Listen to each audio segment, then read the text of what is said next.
We're really excited that our next speaker I think he gets the prize for having come the furthest.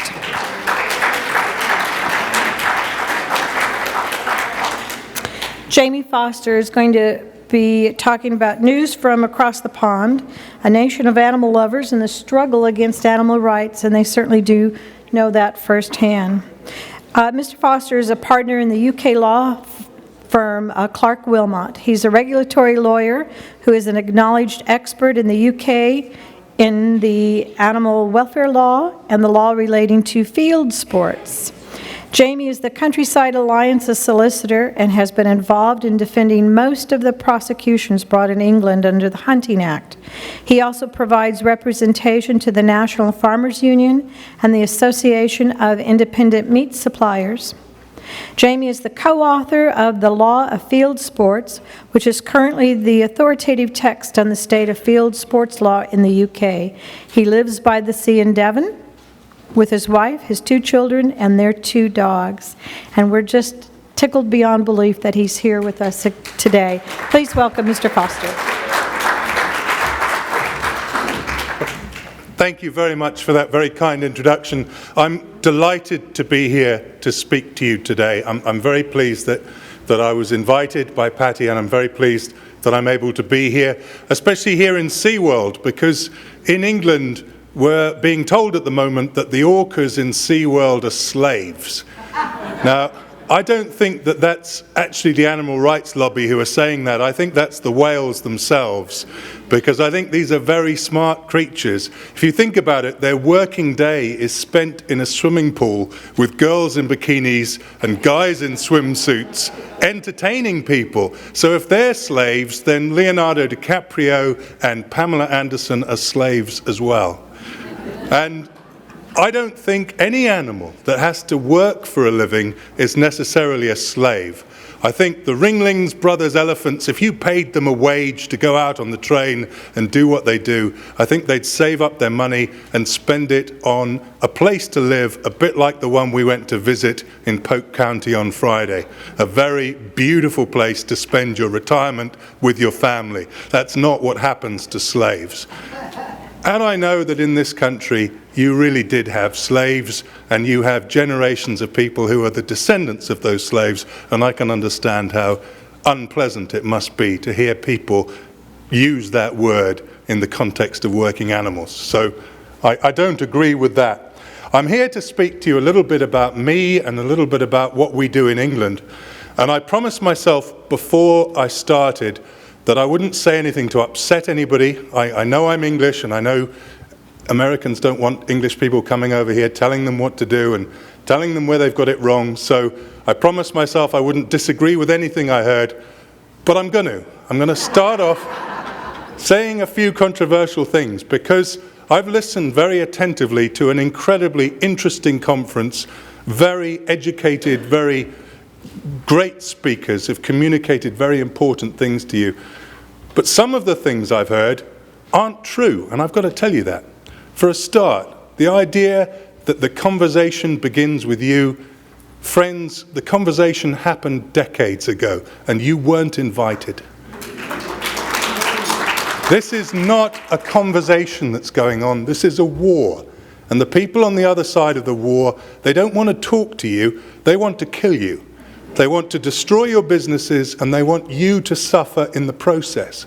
So the idea that you're going to solve this by some gentle conversation, I'm afraid, is not going to happen. It's time you got together and you fought in this war, because it is happening, and it's happening to you now. There was a couple of other things that were said that I've got to take issue with. You were told by very eminent lawyers, and I'm not going to disagree with them because they are my brothers-in-law, even though I practice in England, but you were told that the animal rights lobby want animals to be equal to people. Now that's not true. The animal rights lobby don't want people to be equal to animals, because if you give animals rights, you don't also give them duties and obligations and responsibilities. If I walk into this room and I have sex with somebody without consent, I'm committing a crime. I'm going to be locked up. I'm going to be a captive person. If I murder, if I steal, The law is going to come down and stop me doing that. That's my position in society. I may have rights, but I have those duties as well. If my dog comes into this room full of other dogs, he can have sex with anybody he likes. He's not going to ask for their consent, and they're not going to give it. If he sees a rabbit in the corner of the room, he can kill it. If he sees a dog with a bone, he can steal it, and nothing is going to happen to him. So if you give him rights, you're not making him equal to me. You're placing him on a very superior position to me indeed in the law. And that's what the animal rights lobby want. They don't want equality. They hate people far more than that. The other thing that I've got to tell you isn't true is that the animal rights lobby don't want to give rights to animals. That may sound controversial, but they don't. They want to take rights away from you. That's what they want to do. Because there's no animal that's ever going to be able to come into a courtroom and say, I have this right and I want to be able to enforce it. The people that are going to come into courtrooms are people, and they're going to be there to say, you no longer have the freedom to look after your animals in the way you want. So this isn't about giving rights, it's about taking them away. And the last thing I'm going to take issue with before I start my talk is the idea that you are somehow the underdog, because you're not. It isn't true. The people that the animal rights lobby are attacking are not just you. It's not just the breeders. It's not just Feld, which is a multi-million-dollar fabulous organization, but it's a pipsqueak in comparison to the people that are being attacked, because they're attacking the entire agriculture industry in this country. That's a multi-billion-dollar industry. They're attacking the pet food industry. They're attacking the pet industry. They're attacking the pharmaceutical companies who use animals in medical research. There is nobody bigger, richer, or more powerful than the pharmaceutical industry. And I heard you say yesterday, if only we had the power of the NRA. Why on earth are you in different camps to the NRA? Who goes out hunting for quail or for duck with a gun and no dog? Nobody. So why have they got one person who is the representative for their right to carry a gun, and somebody else far down the road saying, I'm your representative for your dog? You guys have all got to get together and recognize who your common enemy is, because you are not the underdog. You are part of a pack of 200-pound American pit bulls who've gone to sleep in the sun while the animal rights cat runs around causing mischief. You've got to stop pretending to be the underdog and wake up the big dogs. And I can say that because I'm the solicitor for an organization called the Countryside Alliance in England. The Countryside Alliance came about because the animal rights organizations wanted to get rid of fox hunting. Now, a lot of you probably don't really know much about fox hunting in England. It doesn't involve any guns. It involves a pack of dogs who people watch, chase, and hunt and pursue and kill a fox. It's the dogs doing the hunting. The people on the horses are there to watch them do it. And it's been a tradition in England for hundreds of years. And it's something that everybody from every class in society engages in. So the royal family engage in it, the owners and CEOs of major companies engage in it, right down to the poorest people who are also there watching or following or taking their terriers, being part of this thing. And it's a community of people who care very much about what they're doing and who care very much about each other. And when this appalling act came in to stop them doing it, they got together and they formed an organization. And it has been a remarkably successful organization because it has been fighting animal rights people on behalf of everybody, the shooters, the hunters, the farmers, the breeders. Everybody who has a problem with them is counted and stood up for. And I can tell you that before the Hunting Act, in the little tiny Devonshire town where I come from, on Boxing Day, the hunt would go off. And there'd be 100 or 200 people out on the beach to wave them off and wish them well and hope that they had a good day.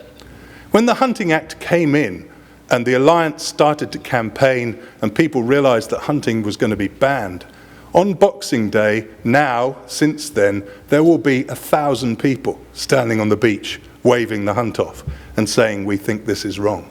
And that is the result of solid political campaigning and waking up the general public to the idea that you do not want government to tell you what to do about things like this, where there is no victim, where there is no proper reason for the criminal law to be involved. Because if you let government tell you what to do when there is no victim, when there is no real crime, they'll tell you what to do about every aspect of your life. So that's the controversial bit. That's where I'd take issue with you. I'm going to try and go back now to something that's a little less controversial. That's me. Under there, you can see the most important piece of information on there, which is my Twitter address. Anybody who's on Twitter, please follow me. Put up your hands if you're not on Twitter. You all should be on Twitter. It is an amazingly important conversation that's going on. Animal rights are all on Twitter. They're putting out their message to lots of people who don't have an opinion one way or the other. And if there's nobody there to challenge them, that opinion becomes the received wisdom. And the only reason I'm here is because Jackie Kensler found me on Twitter and said, you've got to come and speak because I've read what you've been saying on Twitter. So please, all of you, get a Twitter account, start following people, and when you hear the animal rights nonsense being put out there, challenge it, because it's one of those things that you can actually do. Title of my speech is A Nation of Animal Lovers. I know you guys think you are animal lovers, but in England, we are animal lovers like you wouldn't believe. As dog breeders, just think about the names of breeds of dogs you know and how many of them relate to a tiny part of England, and you'll realize what dogs mean to the English. I'll tell you a tiny story that I hope illustrates that. A friend of mine who's a High Court judge in England went to a supper with the Queen, and he was lucky enough to sit next to the Queen, and the Queen said to him, "What do you do?" And he said, "Well, ma'am, I'm a judge." She said, "Oh, that's lovely. Horses or dogs?"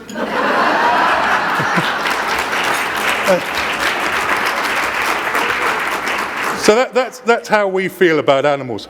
And I'll tell you a little bit about me, because bizarrely, I've been in this battle all of my life. Because when I was a small child, I was born in Ottawa in Canada.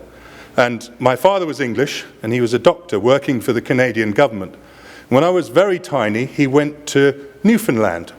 And he was the only doctor for a 150-mile radius of a small fishing village there.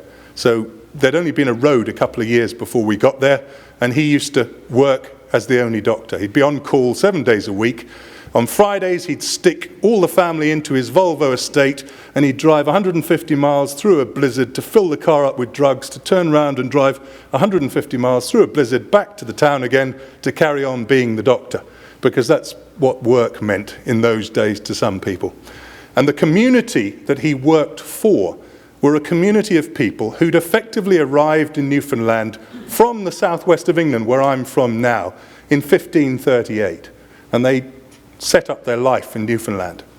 And they used to, in the winter, because there weren't any vegetables in the winter, as you can imagine, they used to go out onto the ice and they would club seals. And they would take the skin of the seal to make their clothes. They would eat the meat of the seal. They'd use the oil for light and lamps. They'd do everything with this seal. And the entire community depended on this thing. Now, I know there are protections for the Inuits who also had this relationship, but actually the Newfoundlanders have been there since 1538. They had a pretty good claim to having a traditional relationship to the seal. But when we got there, a whole bunch of other people also got there. And they were from an organization called the International Fund for Animal Welfare. And they turned up and they said, "You can't do this. Look at this lovely little seal. You can't kill him, it's appalling, you're murderers, you're this, you're that, you've got to stop." And they started this massive campaign to stop seal hunting. And you can imagine in Newfoundland that went down pretty poorly with the people who were living from the seals. So there was a discordant relationship between the protesters and the community that my father was the doctor of. And he was English, so he wasn't really one way or the other. He just saw it happening in front of him. And one day we were in a boat going to visit an outlying island to see one of his patients, and we saw a couple of Newfoundland fishermen on their boat with a big rope pulling one of the I4 protesters out of the sea. He had the rope tied around him. And they were pulling him over the gunwales of their boat, clearly saving him from drowning. So my father drove his boat up to their boat and he said, I just want to say, well done, because I know how much trouble these people have caused you. I know how much difficulty there is between you, and you've risen above that. You've shown your humanity. You've saved this man from drowning. Well done. And so he started to drive off. And I was in the back of the boat, so I could still hear what they were saying. And one of them turned to the other one and he said, nice man, that doctor, eh? And the other one said, yeah, very nice man. Doesn't know a damn thing about shark fishing, though, does he?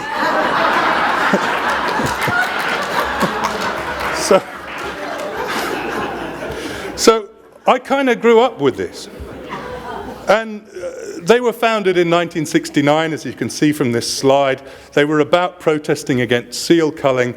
Pierce Brosnan and Leonardo DiCaprio are honorary board members. They've got $100 million in assets, $20 million in revenue, and Disney supports them.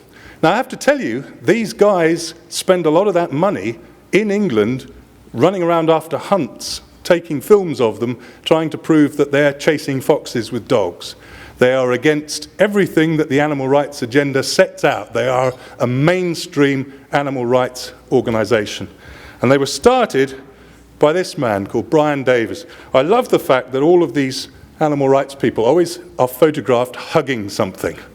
There's a sort of hugging, strangling motif that you'll see through a lot of these. But he was the person who started it. And try and get that face in your mind, because it's going to become important later on in the talk.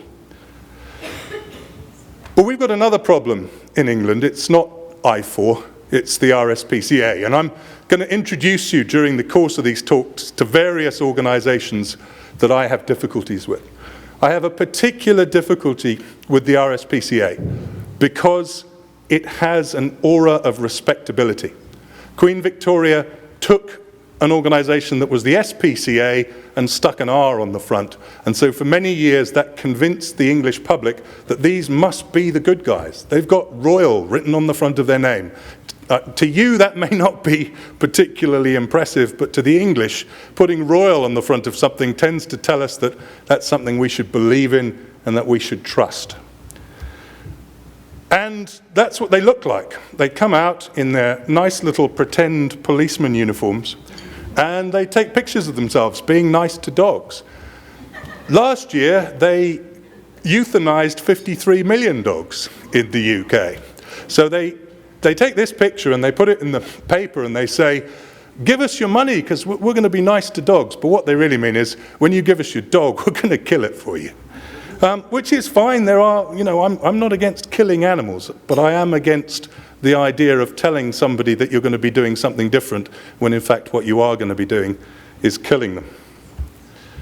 So it's also got assets of £150 million. It's got an income of £112 million. And it was started in 1842 by a conservative politician from Ireland called Richard Martin. And Richard Martin was a fox hunter. He loved nothing more than going out to hunt foxes. He did not start an organization that he would ever have anticipated would lead the fight against fox hunting. What he was concerned with was he was worried that some people didn't treat their cattle well enough, and because of that, they weren't able to feed a lot of people with the cattle had they treated it a bit better. So he founded this organization to try and treat cattle and horses and donkeys better than were being treated. And he said something remarkably telling and important when he set up this organization. He said it would be ill-judged for it to become known as a prosecuting society. And the prime aim should be to alter the moral feelings of the country. And what he meant by that was that back in the 1800s, there were a group of societies that would go and find somebody they didn't like and drag them into court to prosecute them. So they would be set up mainly to deal with people like prostitutes. You'd have an organization that decides, we don't like these prostitutes, so we're going to prosecute them. And they were known very quickly for paying people to give evidence, for being entirely corrupt, and for using the criminal system to their own advantage. So Richard Martin said, quite rightly, that's not what we want to be. We want to be something else. And they did become something else to a certain extent, because I think it's the same with your organization here, but the RSPCA is essentially two separate organizations. There are lots of little local RSPCAs where people sell used books for charity and used clothes for charity, and they use that money to try and help animals.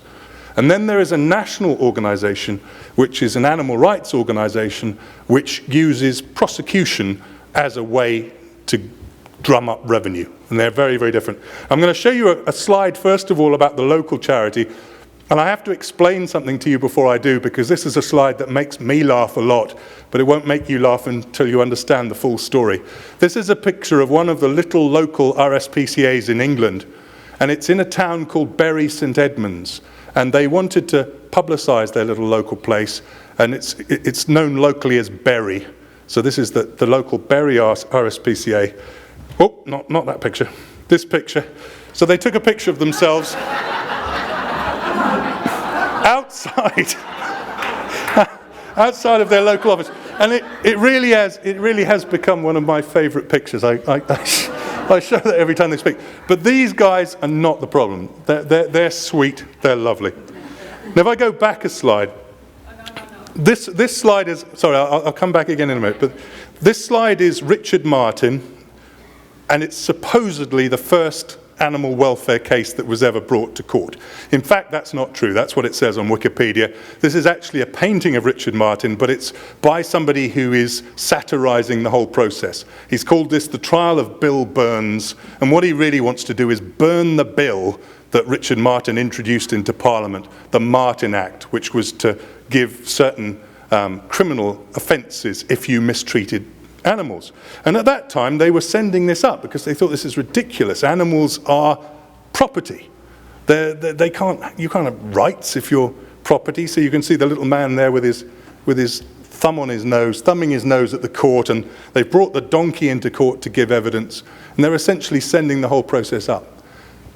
But it was a very effective process because the Martin Act led to the Protection of Animals Act in 1911. And that act made it a criminal offence to intentionally cause suffering to an animal. Now, we don't think that's very controversial now. We think, well, that's pretty normal. If you go out and intentionally cause suffering to an animal, then perhaps you ought to be criminalised.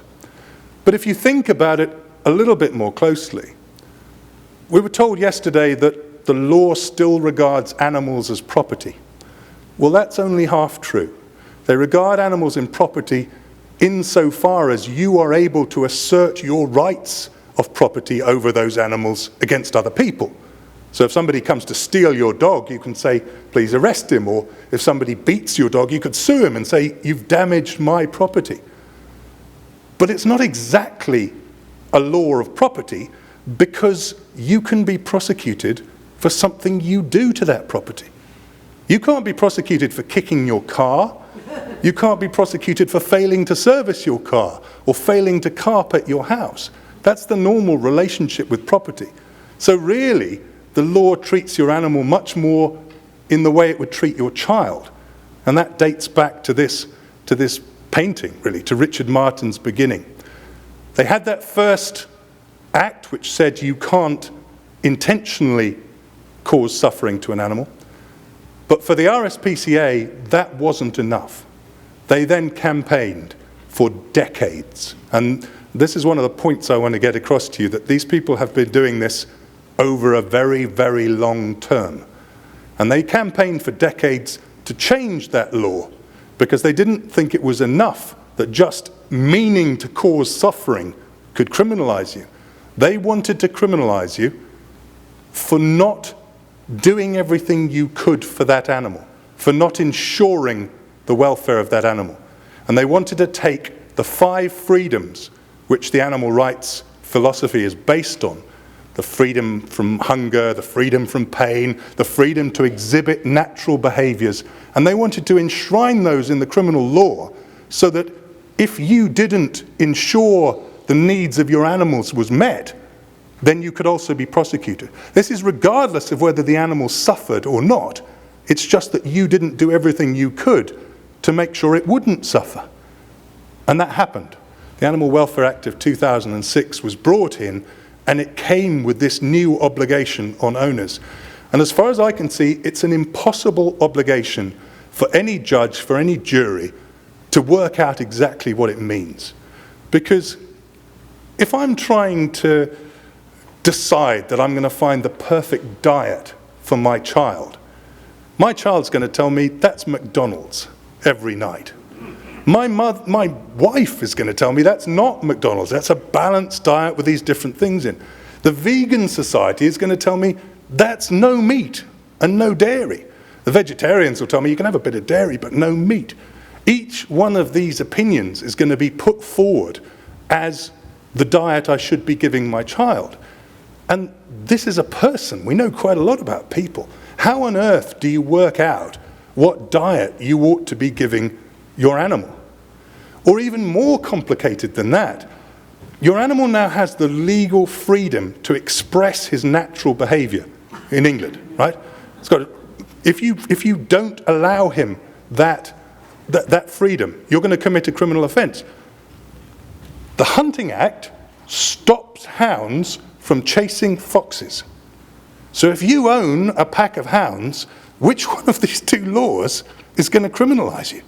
The one that says you've got to let him do what he does, it's his natural behaviour. Fine, go on then, go and get that fox. You love it, I can see. This is exactly what you've been born to do. No, that's illegal.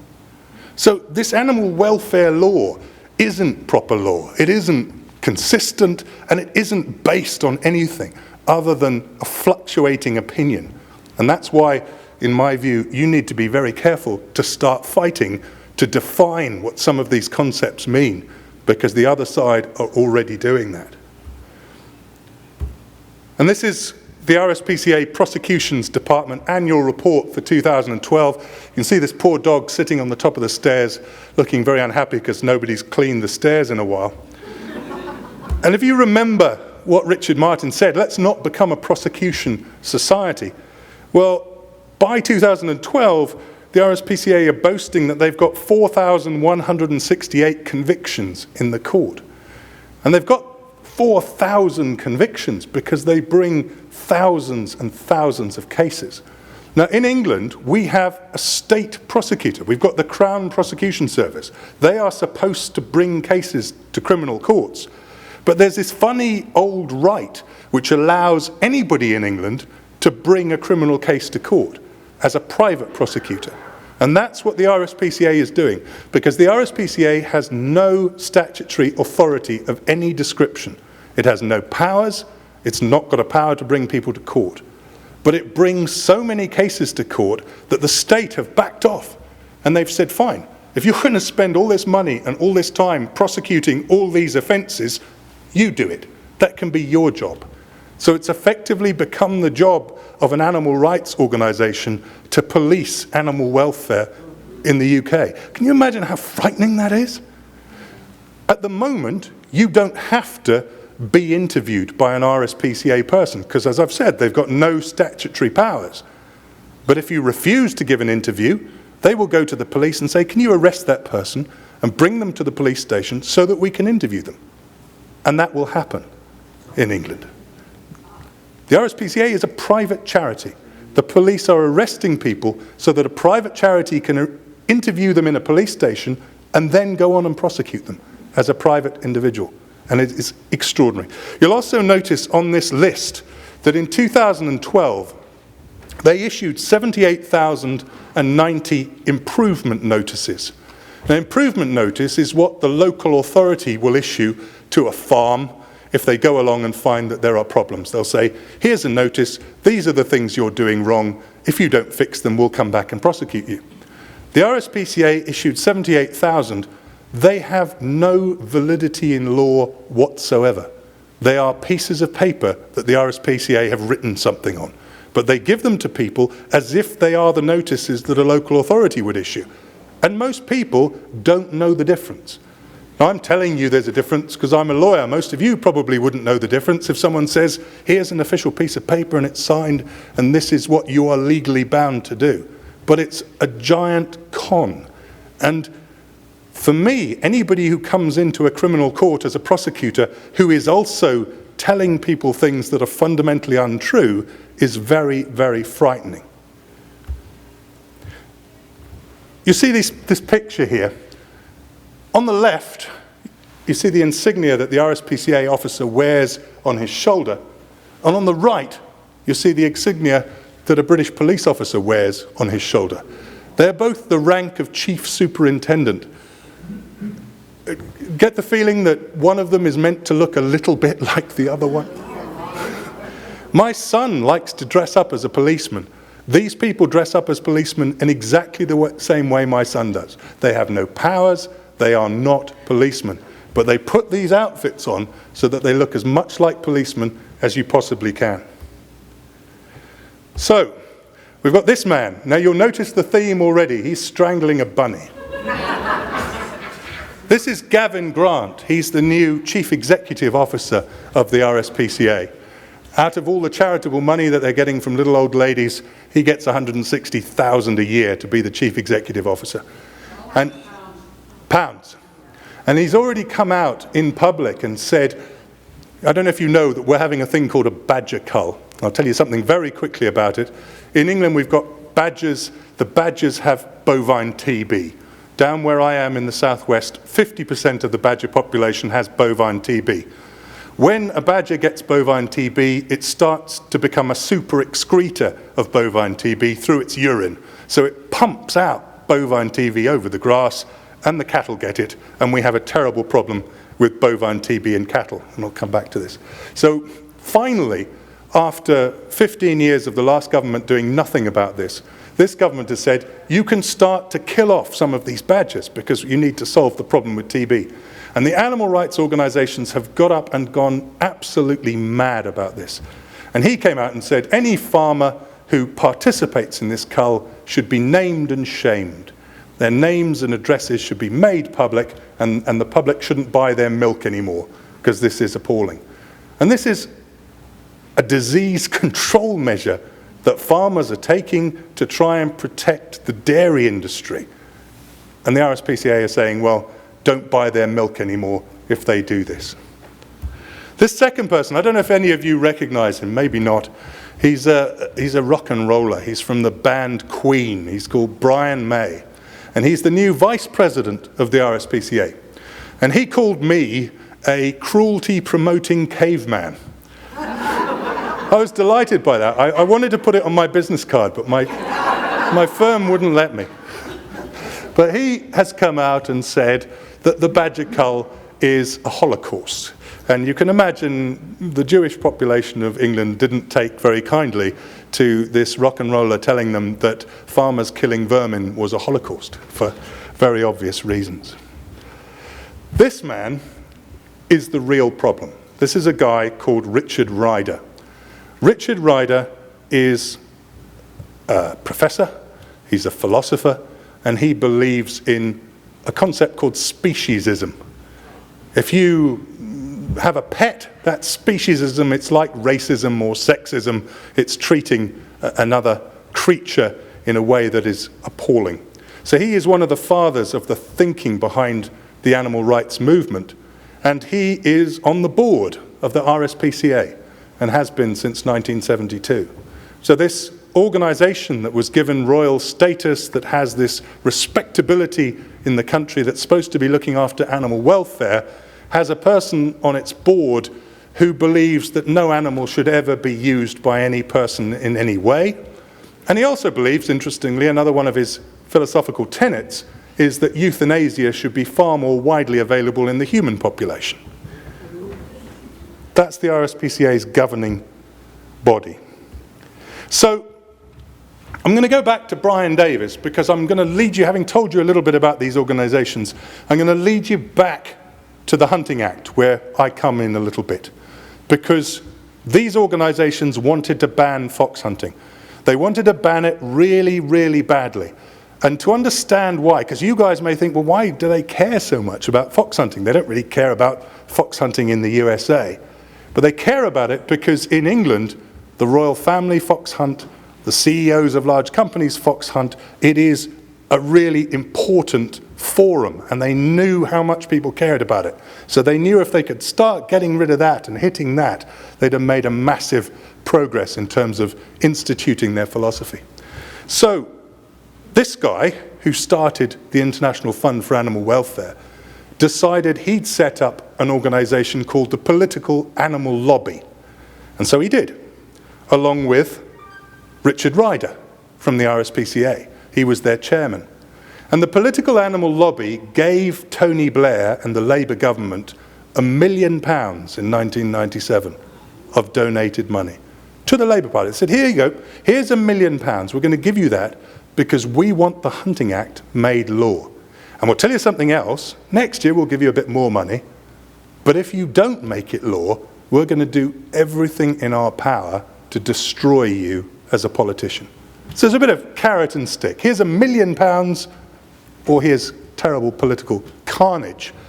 And at the same sort of time, we had a big scandal in England because the man who owns Formula One racing gave the Labour Party £1 million, and there was this thing about whether cigarette sponsorship could happen in racing cars, and everyone said, this is the most sleazy, appalling thing. How dare he give this £1 million to create this political act? Exactly at the same time, the RSPCA and IFOR were giving Tony Blair £1 million for the Hunting Act to go through.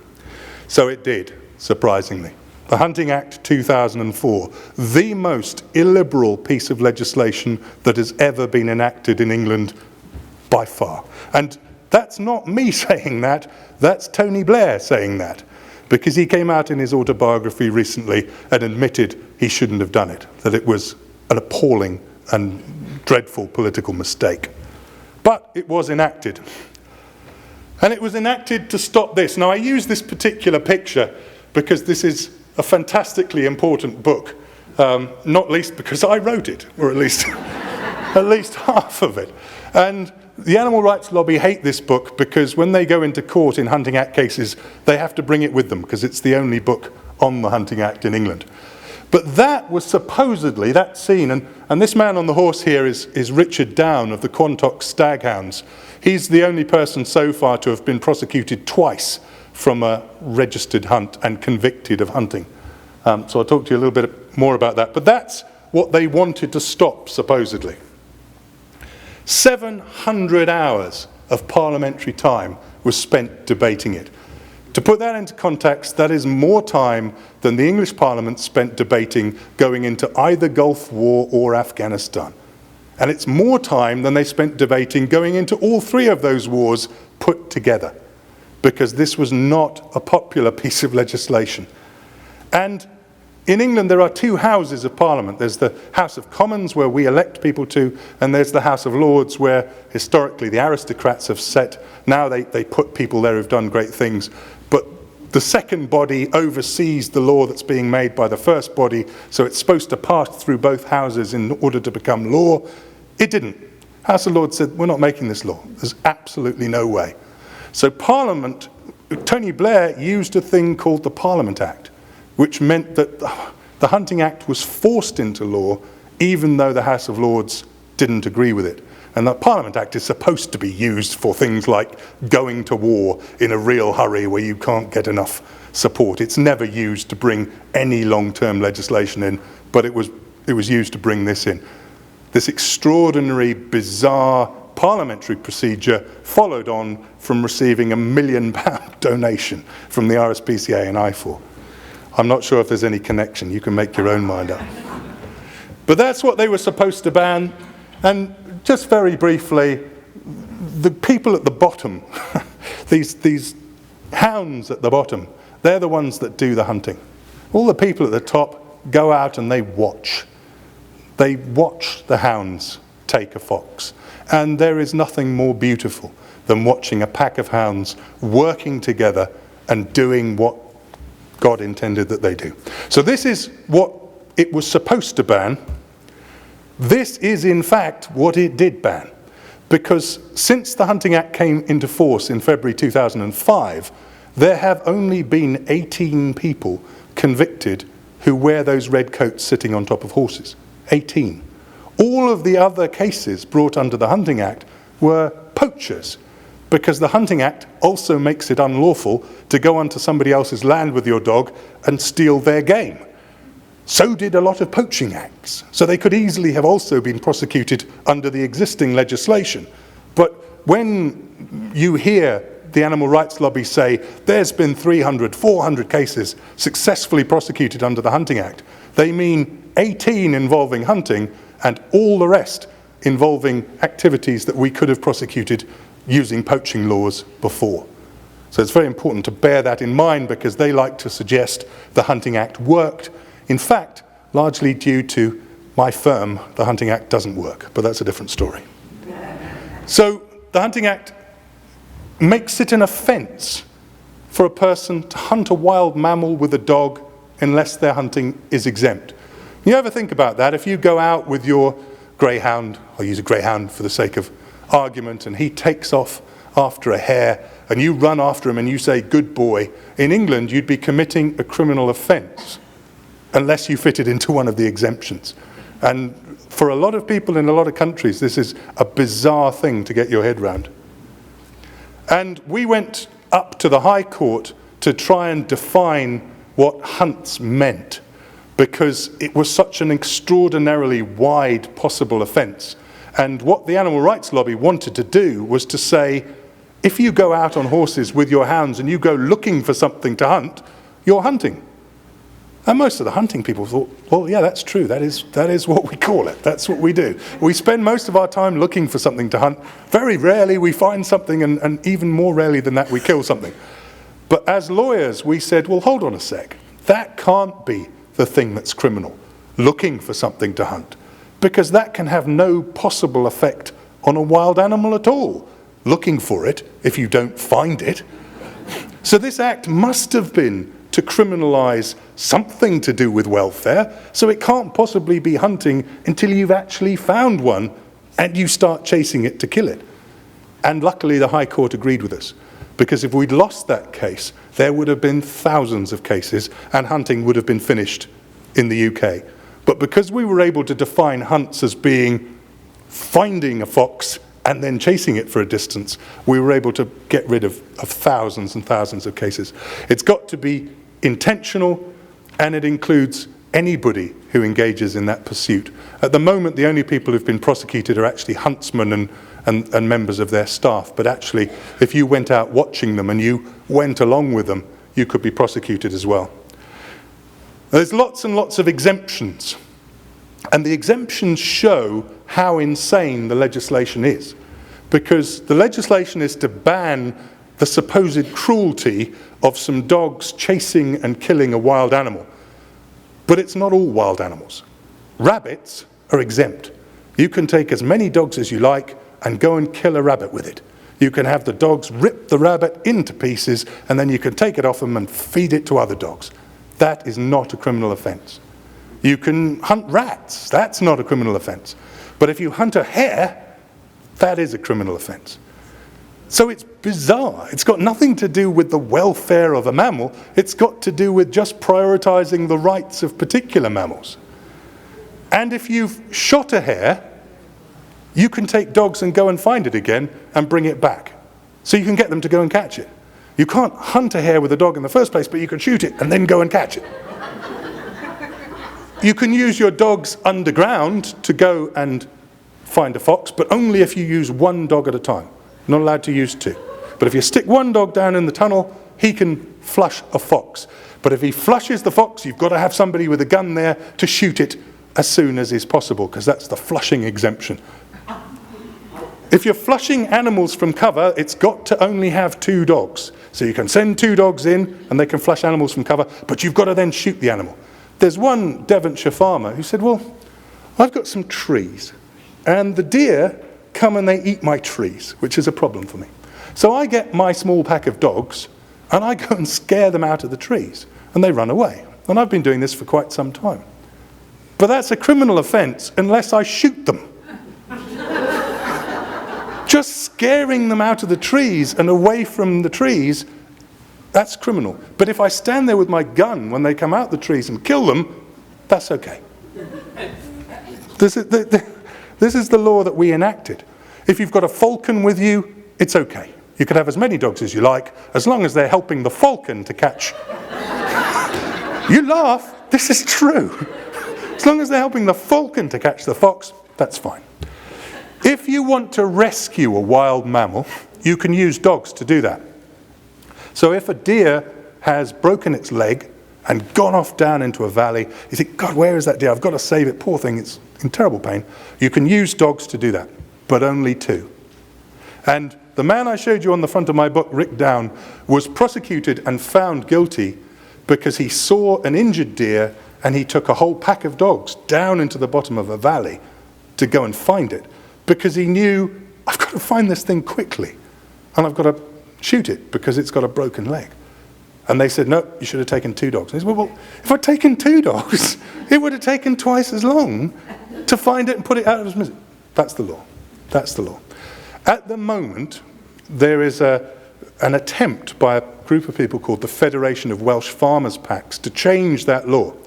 And what they've said is, look, you allow us to flush foxes who are eating our lambs to guns, that's great, but you only allow us to use 2 dogs. If we use a whole pack of dogs, we've got this scientist who's just done a study, because you need scientists and studies in these things. The scientist has done a study, he tells us it's much quicker if you use a whole pack of dogs. Anybody think you needed a scientist to tell you that it's going to be quicker if you use a whole pack of dogs? But the scientists did. They said, look, if you use a whole pack of dogs, it's going to be quicker. And so the fox is going to be chased for a shorter period. You can shoot more foxes. In terms of welfare of the foxes, this is much better. So MPs from all parties have said, we want to make this change. We don't want to repeal the Hunting Act. It's still going to be an offence to hunt. But we want to let people under those circumstances use more than 2 dogs because this is in the interest of the fox. Guess what the RSPCA and all the other animal rights bodies said? No, we're against this because this is seeking repeal by the back door. We want to keep it at 2 dogs. Got nothing to do with the welfare of the fox. It's got nothing to do with cruelty. It's got something to do with control.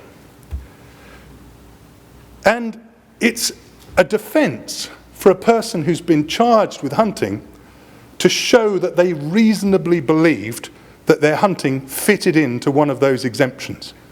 Now, quite apart from the fact the exemptions are long and very, very complicated, if you reasonably believe that's what you were doing, that's a defence. It's a defence that has never worked since the Hunting Act has been enacted.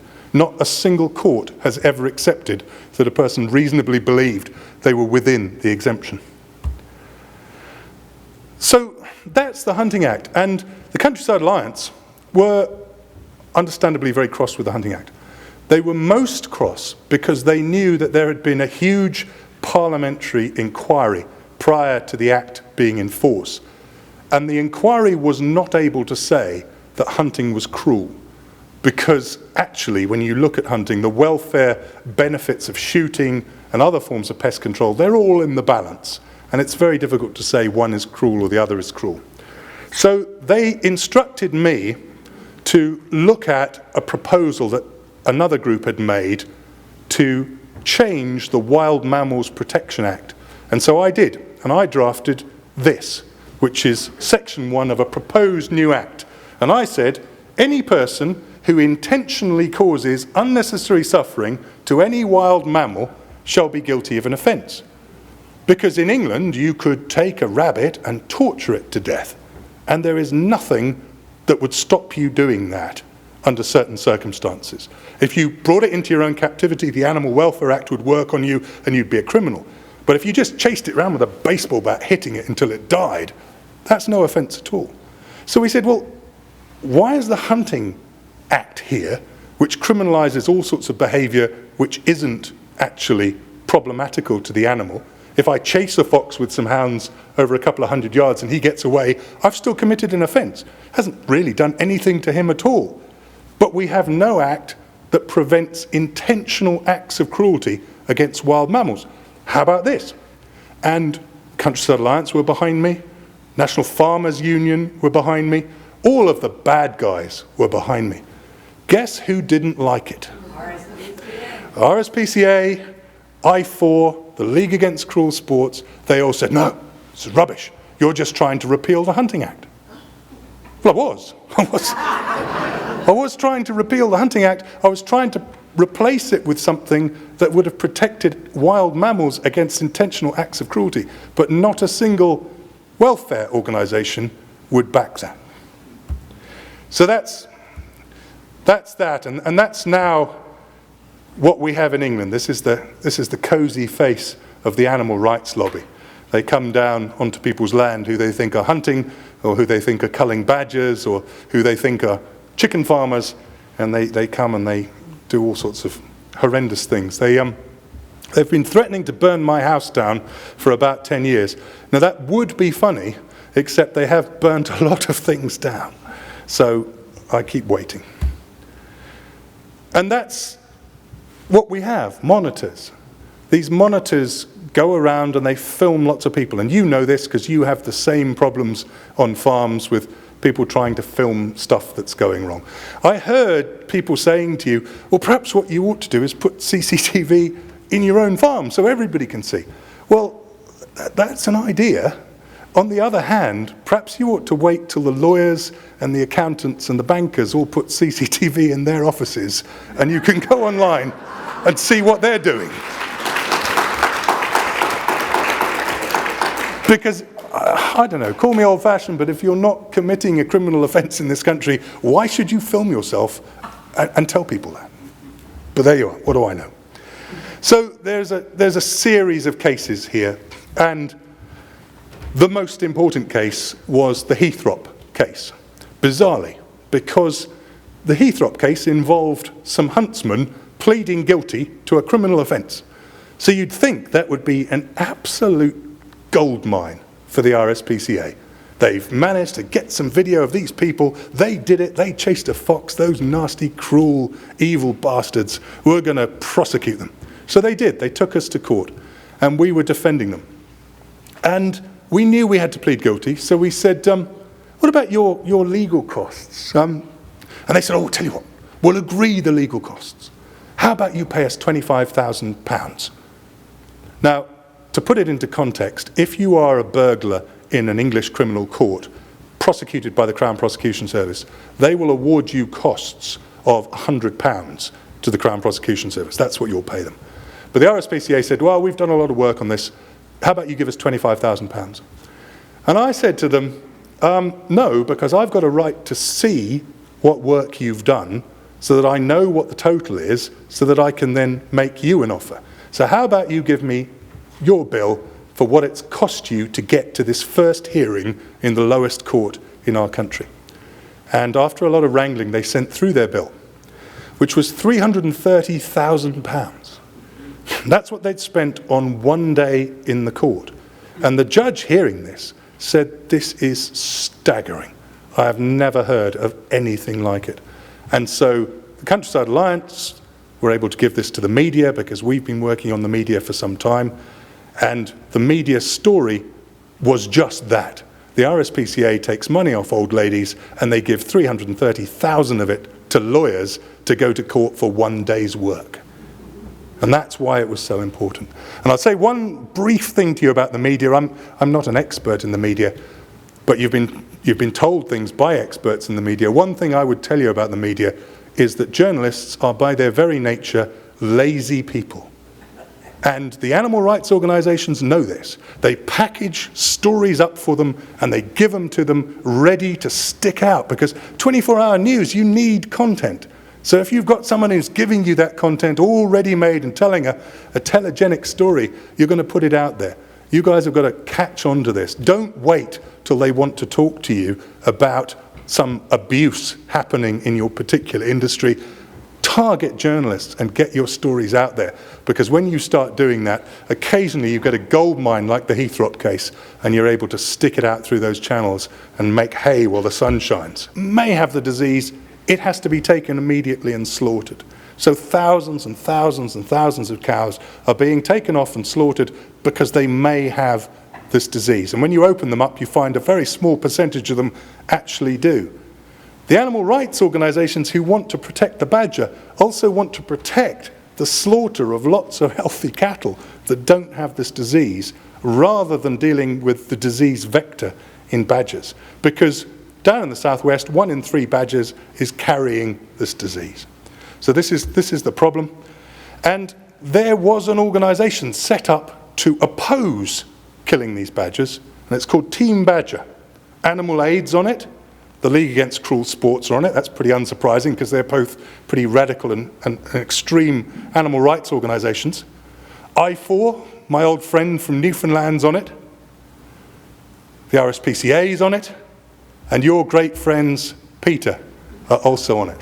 This is a group that has brought all of these disparate people back together again in one cause.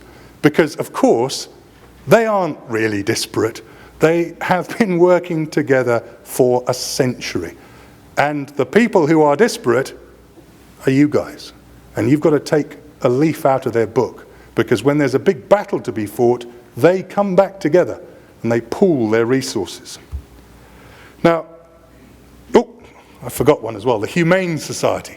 I know they're very popular. The Humane Society are also part of Team Badger.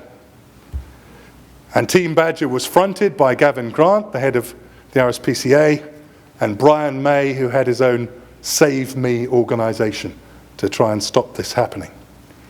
Now, interestingly, alongside Team Badger, there's another thing called the Partnership for Action Against Wildlife Crime. And you can see who's in that: I4, RSPCA, WSPCA, League Against Cruel Sports, all the usual suspects. But the other person who is in the Partnership for Action Against Wildlife Crime is the British police. Because this is a partnership that the police set up to try and deal with wildlife crime. And they have all of the animal rights organisations under that umbrella, helping them to go and investigate and prosecute people. It is terrifying. And this is the gentle face of the anti-badger cull movement. Here on the left, Jay Tiernan. He's the face of the movement. He has a string of previous criminal convictions. He has gone out to find the names and addresses and telephone numbers of all the farmers involved in the cull and put them up on the internet, and asked his followers to target them as much as possible. He's found the ones who own bread and breakfast accommodation, and he's put up those details on the internet and asked his followers to make false reservations and to try and destroy those businesses. That's him. On the far side, there's a guy called Ian Pedler.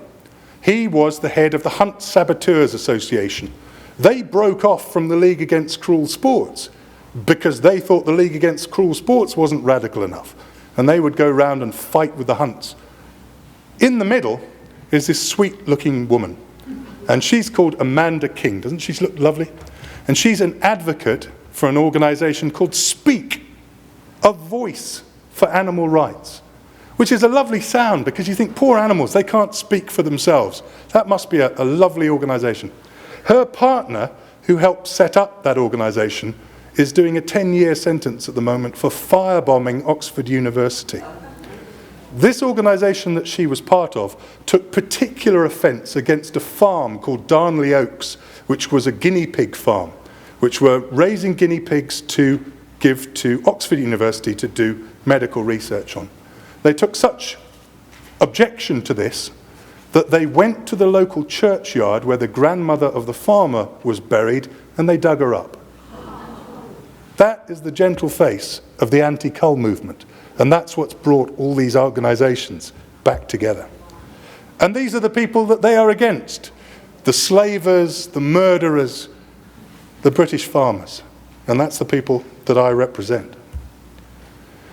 And the other people that they are hugely against are the people who have kindly sponsored your event today. And in England at the moment, there is a bill going through Parliament to ban the use of all wild animals in circuses. And there was a select committee of MPs set up to investigate this, because when you're going to put legislation through, you get MPs to go and investigate it to make sure you've got it right. And the select committee involved very senior MPs from all parties, including men who had been involved in bringing the Hunting Act in. And they investigated this very thoroughly. They took a lot of evidence. They took evidence from Fell, they took evidence from lots of people. And they reported to the British government and they said, there is no welfare implication at all involved in wild animals and circuses. We can't find any evidence to suggest that this has a bad impact on animal welfare. And the government said, no, that's not surprising. We knew that. We know there really isn't a case for animal welfare. But we are going to go ahead with the ban anyway, because we're worried about public opinion. And public opinion in England that they were talking about was the results of a series of polls that had been conducted by, guess who? The animal rights organisations. So at the moment, we're going to have a piece of legislation that is enacted to ban somebody from doing something which has no harmful effect whatsoever, because somebody who didn't like it has given the government some opinion polls to try and stop it. Now, we at the Countryside Alliance are still trying to fight this. We don't think this is the end of the battle. But it gives you an idea from a small country like England about how all of these things can happen together. And unless you get together and fight them, all of these things are going to be happening to each individual sector represented within this room. So that's my talk. I hope it was interesting. Thank you.